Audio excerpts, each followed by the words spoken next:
2004 में मनमोहन सिंह खुद प्रधानमंत्री हो गए। हमारे पास केवल 15 दिन का पैसा था। सोचिए दुर्दशा, पाकिस्तान से बुरी हालत थी। IMF के पास लोन मांगने गए थे और उसके बाद भारत का सोना गिरवी रखा गया था। जिस देश के पास केवल 15 दिन का पैसा बचा था, आज वो दुनिया का तीसरा बड़ा देश हो गया है। अब देखिएगा, जब पर्सनली बात मनमोहन सिंह की आएगी ना तो कोई आलोचना नहीं करता है, क्योंकि बहुत एहसान है उनका हमारे ऊपर। नौसेना दौड़ के गई, मिसाइल कहाँ से खरीदेंगे, थल सेना, बंदूक का पैसा, तो उसके बाद जो देश को संभाले ना, तब मनमोहन सिंह। यानी अगर खरीदारी की बात आएगी तो सबसे ज्यादा चाइना के लोग सामान खरीद के रख लेंगे, उसके बाद अमेरिका, उसके बाद भारत, और ये हम लोग 2010 से हैं तीसरे नंबर पे। अब समझिए ध्यान से, हम PPP के मामले में कितने नंबर पे हैं? हाँ, कितने नंबर पे हैं? तीसरा नंबर पे है। चौथा नंबर पे है, तीसरा नंबर पे है, और ये हम लोग 2010 से ही हैं। अब समझिएगा ध्यान से, हम PPP के मामले में 1991 में हमारे पास केवल 15 दिन का पैसा था। सोचिए दुर्दशा, पाकिस्तान से बुरी हालत थी। हम लोग आज कैसे हंसते हैं कि आटा खरीद रहा है, ये खरीद रहा है। श्रीलंका बैंकरप्ट हो गया, श्रीलंका के पास भी 40 दिन का पैसा था। पाकिस्तान के पास अभी भी 150 दिन जी सकता है, 3-4 महीने खींच लेगा वहां पे, IMF का लोन लेके। समझ में आ गया कि नहीं? हम लोग भी IMF के पास गए थे।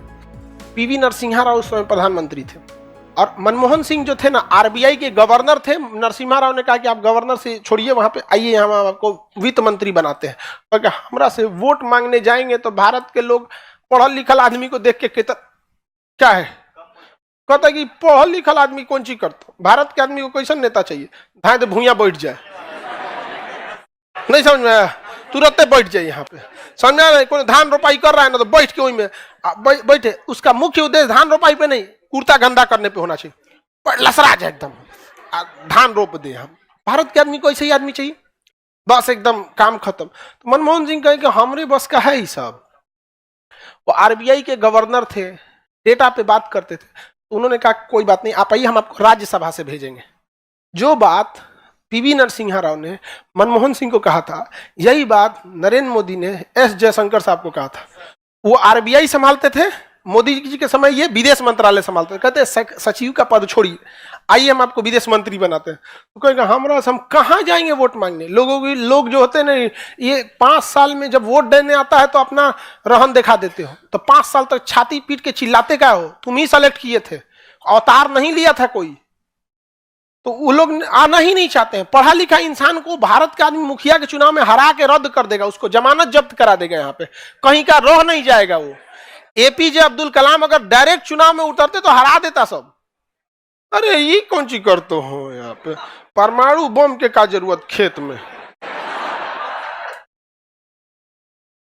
तो नरसिम्हा राव ने वित्त मंत्री किसे बनाया था? मनमोहन सिंह। जब आप मंत्री हो जाते हैं ना, तब आपको सलाह लेने की जरूरत नहीं है। और एक तो पढ़े लिखे थे, RBI के गवर्नर थे, उस समय के नोट पर इनका साइन था। अब तो पुराना हो गया ना, 1990 का नोट। अब इनको दिया गया कि भैया 15 दिन का पैसा बचा है, अब क्या कीजिएगा? तो उन्होंने नया नियम लाया था, इसी इकोनॉमिक्स में पढ़ेंगे, LPG, liberalisation, privatisation, globalisation. IMF के पास लोन मांगने गए थे, और उसके बाद भारत का सोना गिरवी रखा गया था, और कुछ पैसे लेकर आए थे यहाँ पर। और उस पैसे से इन्होंने क्या किया? ग्लोबलाइजेशन किया, विदेशी कंपनियों को निमंत्रण दिया, नौकरी की संभावनाएं बढ़ाई गई, ऑयल बॉन्ड खरीदा गया, और बहुत सारी चीजों को किया गया। डिवैल्यूएशन ऑफ रुपया किया गया, और उसके बाद सुधारते सुधारते 10 साल लगे सुधारने में। तब तक 2004 में मनमोहन सिंह खुद प्रधानमंत्री हो गए। मनमोहन सिंह क्या हो गया? प्रधानमंत्री। अब तो पूरी की पूरी बागडोर इनके हाथ में आ गई। जिस देश के पास केवल 15 दिन का पैसा बचा था, आज वो दुनिया का तीसरा बड़ा देश हो गया है PPP के मामले में। इसीलिए मनमोहन सिंह को कोई गाली नहीं देता। आप मोदी जी को भी देखिएगा, चाहे मोदी जी तो अभी प्रधानमंत्री भारत के वही हैं, चाहे उनके पार्टी का कोई भी नेता हो, आप देखिएगा जब पर्सनली बात मनमोहन सिंह की आएगी ना, तो कोई आलोचना नहीं करता है, कोई कुछ नहीं बोलता है, क्योंकि बहुत एहसान है उनका हमारे ऊपर। 15 दिन का पैसा इतने विशाल देशों के पास है। पेट्रोलियम मंत्रालय प्रधानमंत्री के पास दौड़ के गया था, नरसिम्हा राव के पास, क्या अगला खेप जो मंगाएंगे वो पैसे में नहीं है, अगला खेप आएगा 20 दिन बाद, 15 दिन का पैसे बचल है। दवा जो आती थी ना विदेश से, महंगी दवाइयां, वो हाथ जोड़ लिया, सर कहां से लाएंगे? नौसेना दौड़ के गई, मिसाइल कहां से खरीदेंगे, थल सेना, बंदूक का पैसा, वायुसेना, सुखोई, मिराज 2000, मिग जहाज कहां से खरीदेंगे? पगला गए नरसिम्हा राव। वो बोले मनमोहन सिंह को आप ही संभालिए। तब मनमोहन सिंह जो बोले सो निहाल। तो उसके बाद जो देश को संभाले ना, आज देश की अर्थव्यवस्था तीसरे नंबर पर पीपीपी के मामले में। जब मोदी जी को दिए कि अब देश की बागडोर आपके हाथ में है, तो मोदी जी देश को संभाले और निर्मला सीतारमण जी के हाथ में अर्थव्यवस्था है अभी भारत की अर्थव्यवस्था। अब आगे क्या होता है हम लोग देखते हैं लोग। हालांकि हम लोग अगले 10-15 साल तक हम लोग थर्ड नंबर पे ही रहने वाले हैं, क्योंकि दिक्कत ये नहीं कि मोदी जी के पास अर्थव्यवस्था की उतनी समझ नहीं है, ऐसा कोई रीजन नहीं है। इवन मनमोहन सिंह भी रहते ना, तो समझिए आगे कंपीट किससे करना है, चाइना और अमेरिका, क्योंकि जिससे जिससे लड़ना था तो लड़के निकाल दिए। अब इस समय मात्र कई लोग कहते हैं कि मोदी जी को सीखना चाहिए मनमोहन सिंह से। देखिए 15 दिन का था, तीसरे नंबर पे लाए। भैया तीसरा के बाद दूसरा पे आने के लिए मनमोहन सिंह को भी 20 साल लगेगा, क्योंकि आगे खड़े कौन है सब? चाइना और अमेरिका, सुपर पावर है सब वहां पे। समझ में आ रहा है कि नहीं आ रहा है? उनसे कौन लड़ पाएगा यहाँ पे? हालांकि मोदी जी अमेरिका को मतलब कमर कस लिए हैं इन्हों की नौटंकी दूर करने के लिए। ब्रिक्स देश अपनी करेंसी ला रहे हैं सब। जिस दिन ब्रिक्स करेंसी अच्छे तरह से सफल हो जाएगी, अमेरिका की अर्थव्यवस्था में 10 से 15% आराम से गिरावट आ जाएगा, पूरा का पूरा गिरावट आ जाएगा। मोदी जी और चाइना का शी जिनपिंग, ये दोनों लोग, पुतिन तो खैर कमजोर पड़ गया, युद्ध में बिजी हो गया, ये दोनों लोग का मुख्य ध्यान है कि अमेरिका से पावर को खींच के एशिया में लाया जाए। इसलिए देखिएगा ना, भारत चाइना के प्रति बहुत रूड नहीं हो पाता है, बहुत ज्यादा हार्ड नहीं होता है यहाँ पे।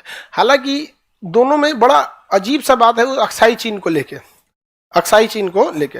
और चाइना भी अमेरिका भी भारत से डरा रहता है कि भैया रसिया और चाइना दोनों तो अमेरिका के कट्टर दुश्मन नहीं है, एगो इंडिया भी हो गया तो फिर एशिया में पैर रखने वाला कोई नहीं मिलेगा। लेकिन वो बहुत ज्यादा ह्यूमिलिएट करते हैं ऐसा हम लोग को। 26 जनवरी को उसको निमंत्रण दिया गया बाइडेन को, तो नहीं आया। पुतिन को बुला लेना चाहिए, लेकिन कुछ ज्यादा ही भड़क जाएगा, क्योंकि देश दूरदर्शिता पे चलती है। ज्यादा भड़क जाएगा ना तो जानते हैं किसको बुला लेगा? पाकिस्तान वाले को बुला लेगा अपने यहाँ। छोट मोट आदमी को ऊपर अगर विधायक हाथ रख देता है ना, तो अपने आप को आरबीआई का गवर्नर समझ जाता है। कोई दिक्कत हो तो बोलना विधायक जी के हम दहिना हाथ है। विधायक जी के साथ उठते बैठते सोते हैं।